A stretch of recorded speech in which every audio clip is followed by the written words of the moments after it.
le woubisme en Côte d'Ivoire, c'est-à-dire cette propension que de nombreux garçons ont à se prendre pour des filles en Côte d'Ivoire, est un syndrome politique de l'émasculation de la société ivoirienne par la Ouattari. Regarde le gosse ensemble.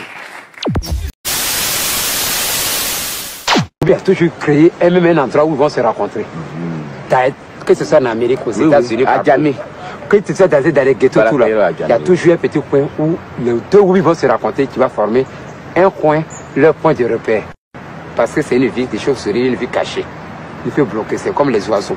Ils cherchent un arbre comme ça, sur lequel ils font leur nid, et puis après ça vient, comme les tisserands, ça vient petit à petit, petit à petit, petit à petit. On découvre que cet arbre-là, c'est plein de tisserands là-dessus. C'est comme ça, Woubi.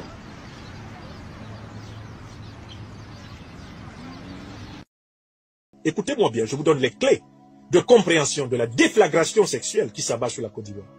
Un pays dans lequel maintenant, un doute est jeté sur la différence entre l'homme et la femme. Ce doute est jeté parce que Ouattara a volé aux hommes, à travers sa politique criminelle, leur virilité. Il a volé aux hommes les attributs du courage, les attributs de leur identité. Par conséquent, les hommes doutent d'eux-mêmes. Oui, dans un pays où le président déloge des villages entiers sans qu'il y ait une révolte suffisante pour le déloger lui. Il vole tous les terres des Achans sans que les Achans, comme un seul peuple, rassemblés avec tout le peuple ivoirien, ne délogent Ouattara. Il a fait tellement de choses et le peuple ivoirien a tellement subi que les hommes de Côte d'Ivoire se sont mis à douter du fait qu'ils soient des hommes. Et voilà ce qui se traduit par le woubisme. Le woubisme.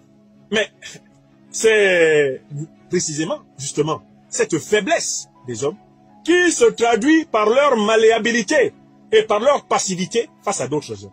Ne pouvant pas s'assumer comme hommes, certains, eh bien, se tournent et se soumettent à d'autres hommes. Regarde le gosse ensemble. Abat le Woubi! Abat le Woubi!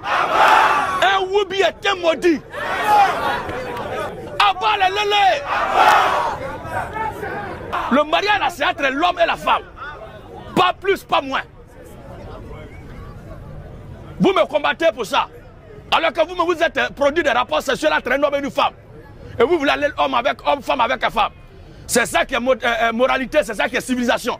Et c'est pour ça qu'on dit là, s'il parle comme ça, on va lui faire ça. Faites ça. C'est votre travail toujours de faire le mal. Abat l'occidentalisme. Et la gloire. Est-ce que moi il y a problème? Ici en Afrique, il y a tout. Voilà.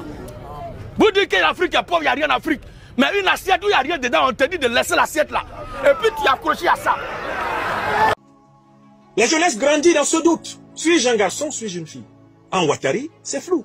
Puisqu'Alassane Dramane Ouattara entretient la confusion, promotionne la confusion. Alassane Dramane Ouattara ne respecte pas les traditions du pays. Il ne respecte pas les coutumes, il arrache les terres des gens. Il traite des papas comme s'ils étaient ses épouses à lui. Alassane Dramane Ouattara se comporte comme si le peuple de Côte d'Ivoire est une immense épouse achetée, même pas épousée, mais achetée, et qui fait ses quatre volontés. Dans le cadre d'une relation féodale. Comment voulez-vous qu'un peuple féodalisé ait encore des hommes virils? Regarde le gosse ensemble. Ça ne veut pas dire que je suis contre la France ou contre les Français. Mais une politique qu'on veut nous imposer, s'il vous plaît. S'il vous plaît, arrêtez. Vous nous avez colonisés, on a compris. Maintenant, dans l'affaire de mariage, encore c'est nous qui allons nous dire ce qui on va monter. Non, garçon va aller avec garçon. Mariage pour tout. Et il y a le premier ministre d'un État européen qui dit qu'ils sont en train de mener un combat au plan financier pour rendre les générations futures indépendantes au plan économique. C'est une très bonne idée, c'est une très bonne politique.